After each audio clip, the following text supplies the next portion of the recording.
নমস্কার বন্ধুগণ, আবার একটা ভিডিও নিয়ে চলে আসলাম।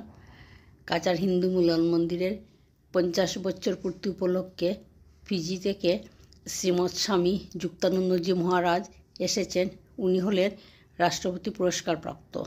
আর মুর্শিদাবাদ বেলডাঙ্গা ভারত সেবাশ্রম সংঘের স্বামীজি শ্রীমৎ স্বামী প্রদীপ্তানন্দজি মহারাজ, যাকে আমরা কার্তিক মহারাজ নামে চিনি, উনি ভারত সরকারের কাছ থেকে পদ্মশ্রী লাভ করেছেন।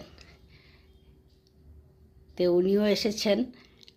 আর গুয়াহাটি লামডিং ভারত সেবাশ্রম সংঘের অধ্যক্ষ শ্রীমৎ স্বামী সাধনানন্দজি মহারাজ, উনিও এসেছেন।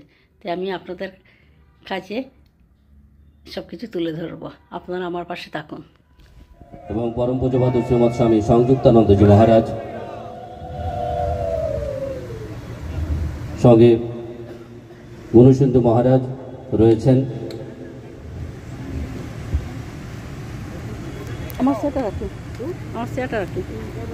আপনারা সবাই উপবেশন করুন।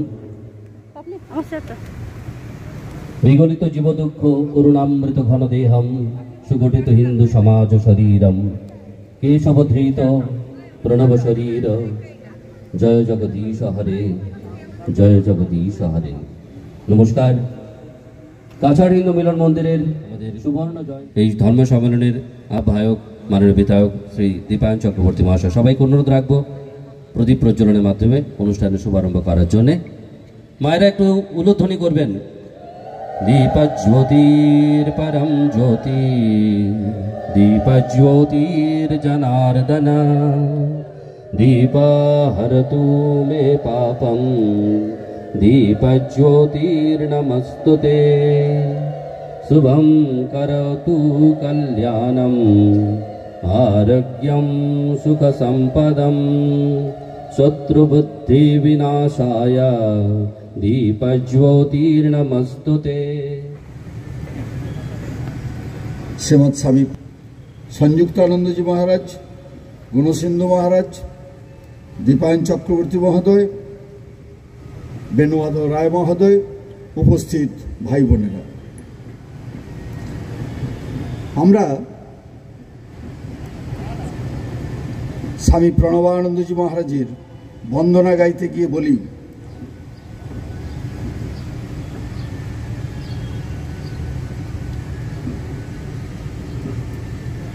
যে তিনি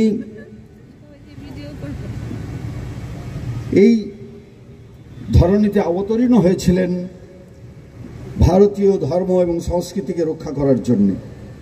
তিনি শিবের অংশে জন্মগ্রহণ করেছেন, তাই তাকে বলা হয় বিগলিত জীবদিখ করুণামৃত ঘন দেহম সুগঠিত হিন্দু সমাজ শরীরম কেশবধৃত প্রণব শরীর জয় জগদীশ হরি, জয় জগদীশ হরি, জয় জগদীশ হরি।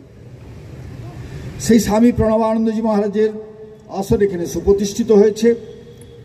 স্বামী প্রণবানন্দজি মহারাজ তার দিব্য জীবন গাথা যদি আমরা পর্যালোচনা করি, আমরা দেখতে পাব তিনি বলছেন, লোকে জপ করে কাঠের মালায়, তুলসীর মালায়, আমি জপ করেছি জাতি গঠন, জাতি গঠন, জাতি গঠনের মালায়। বললেন, আমি এই যুগের তপস্যা করে রেখেছি, আমি যে কঠোর তপস্যা সাধনা করেছি, সাধারণ মানুষের পক্ষে সে সাধনা করা সম্ভব নয়। আমরা দেখেছি তিনি 2 বছর 2.5 বছর বয়সে ঘন্টার পর ঘন্টা তিনি ধ্যানস্থ হয়ে রয়েছেন ঝোপে জঙ্গলের মধ্যে বসে। তিনি মাত্র 5 বছর বয়সে তিনি তুলসী গাছের মধ্যে নারায়ণকে দর্শন করছেন। মাত্র 14 বছর বয়সে তিনি দেবী মৃন্ময়ী দুর্গা প্রতিমার মধ্যে চিন্ময়ী দুর্গাকে দর্শন করছেন। তিনি মাত্র 15 বছর বয়সে তিনি নির্বিকল্প সমাধিতে সিদ্ধি লাভ করছেন। তিনি সেবা কাজ করছেন ছাত্র অবস্থায়। পরবর্তীকালে ওই গোরখপুরের বাবা গম্ভীরনাথজির কাছ থেকে দীক্ষা গ্রহণ করে তিনি মাত্র 20 বছর বয়সে তিনি শ্মশানে উপবেশন করেছিলেন সিদ্ধি লাভ করার জন্যে, ধর্ম জগৎকে জানার জন্যে। পৌষ পূর্ণিমার দিন বসেছিলেন, মাঘী পূর্ণিমা পর্যন্ত একটি মাস এক আসরে বসেছিলেন এবং গভীর ধ্যানে নিরত হয়েছিলেন। একটি মাস খাওয়া নেই, দাওয়া নেই, নড়া নেই, চড়া নেই। মাঘী পূর্ণিমার পুণ্যতিথি, যে তিথিতে তিনি আবির্ভূত হয়েছিলেন ওই 1896 খ্রিস্টাব্দে 29 জানুয়ারি, সেই মাঘী পূর্ণিমার তিথি 20 বৎসর বয়সে তিনি সিদ্ধি লাভ করেছিলেন। তিনি আসন থেকে উত্থিত হয়ে বলছেন এই যুগ মহাজাগরণের যুগ, এই যুগ মহাসমন্বয়ের যুগ, এই যুগ মহামিলনের যুগ, এই যুগ মহামুক্তির যুগ। বললেন আমাদের বর্তমান যুগে আমাদের মধ্যে অধ্যাত্ম শক্তি ক্ষুদ্র ক্ষুদ্র করে রয়েছে। যদি আমরা সমবেতভাবে উপাসনা করি, সমবেতভাবে আমরা যদি কাজ করি, সংঘবদ্ধ হয়ে যদি আমরা এগিয়ে চলি, তাহলে আমাদের সমস্ত শক্তিগুলি সমন্বিত হয়ে এক মহাশক্তির সৃষ্টি করবে। স্বামী প্রণবানন্দজি মহারাজ তিনি 10টি বাণী দিয়েছিলেন, সংঘ বাণী বলে পরিচিত। তিনি দিয়ে বলেছিলেন, ধর্ম নাই মালায় ঝোলায়, ধর্ম নাই তিলক ফোটায়, ধর্ম নাই মন্দিরে মসজিদে গির্জায়, ধর্ম নাই বাইবেলে কোরআনে পুরাণে রামায়ণে মহাভারতে গীতায়।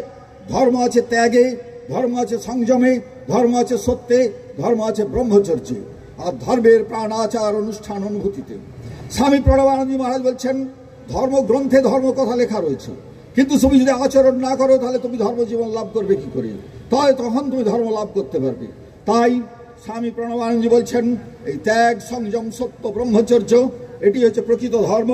বললেন তুমি হিন্দু হও, মুসলমান হও, খ্রিস্টান হও, জৈন হও, পারসিক হও, বৌদ্ধ হও, তোমার মধ্যে যদি ত্যাগ, সংযম, সত্য, ব্রহ্মচর্যের প্রতিষ্ঠা না ঘটে, তুমি ভগবানকে লাভ করতে পারবে না। স্বামী প্রণবানন্দজি মহারাজ তিনি ভারত সেবাশ্রম সংঘ তৈরি করে তিনি বলছেন, আমি এসেছি কোনো আলাদা কোনো নতুন কোনো মত পথ দেওয়ার জন্য নয়, আমি এসেছি কোনো সম্প্রদায় সৃষ্টি করার জন্য নয়, আমি সমস্ত সম্প্রদায়কে একই সূত্রে গঠিত করতে এসেছি।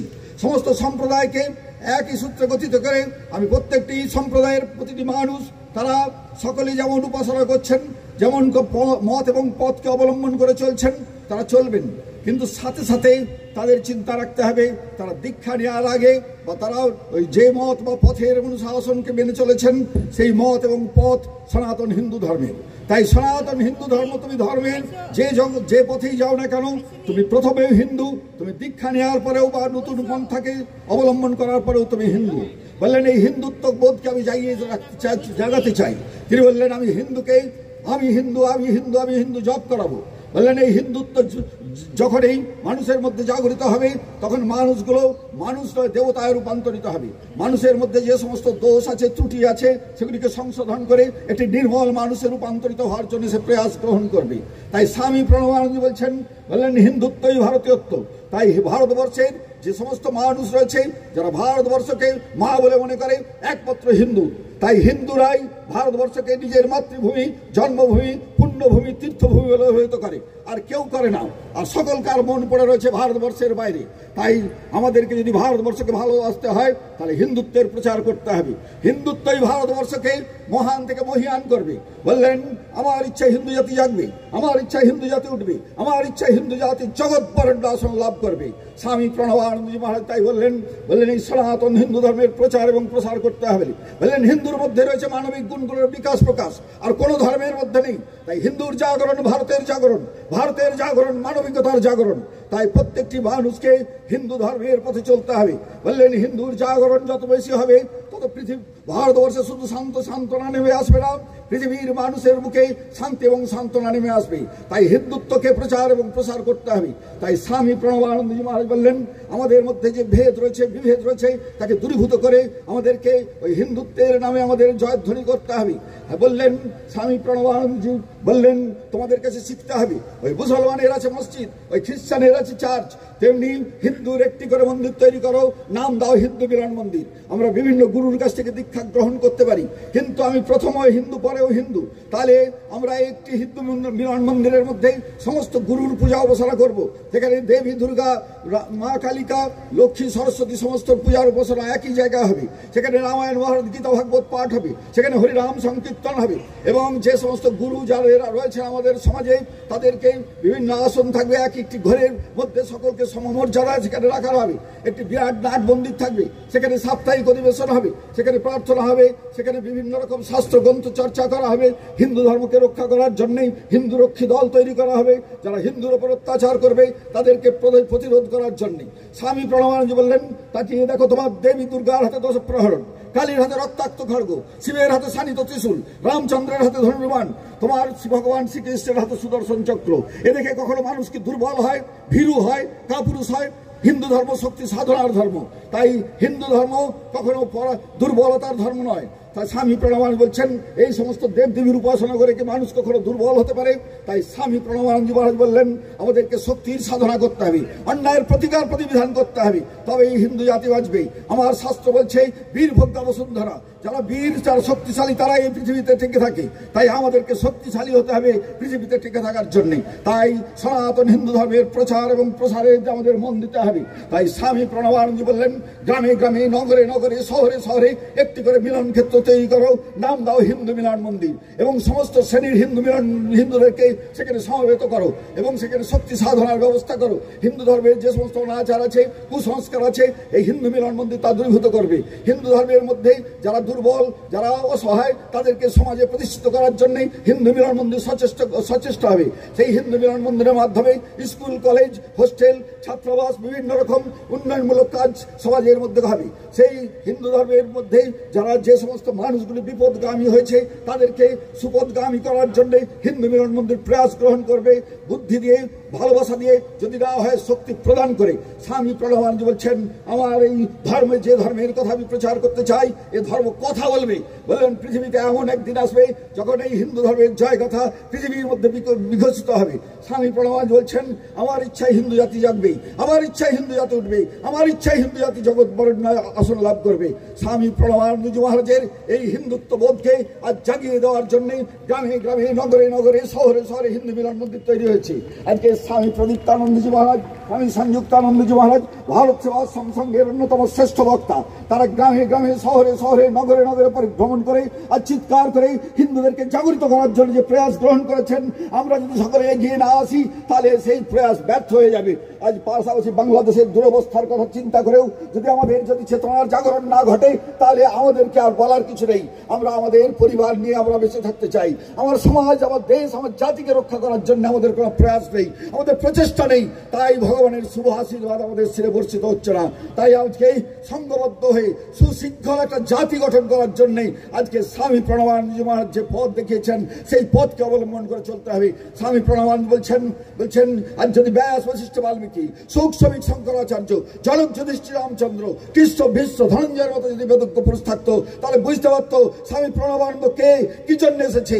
স্বামী প্রণবানন্দকে যদি বুঝতে হয় তাহলে সেই রকম বেদজ্ঞ পুরুষ, সেই রকম আধ্যাত্ম জগতের শ্রেষ্ঠ পুরুষকে প্রয়োজন। স্বামী প্রণবানন্দ বলছেন আমি যে পথ দেখাচ্ছি এছাড়া অন্য কোনো পথ নেই, এই পথকে অবলম্বন করে চলতে হবে। তাই স্বামী প্রণবানন্দ মহারাজের চরণে আমার শতকোটি প্রণাম নিবেদন করে আমার এই ক্ষুদ্র বক্তৃতা শেষ করছি। ওম শান্তি, শান্তি, শান্তি।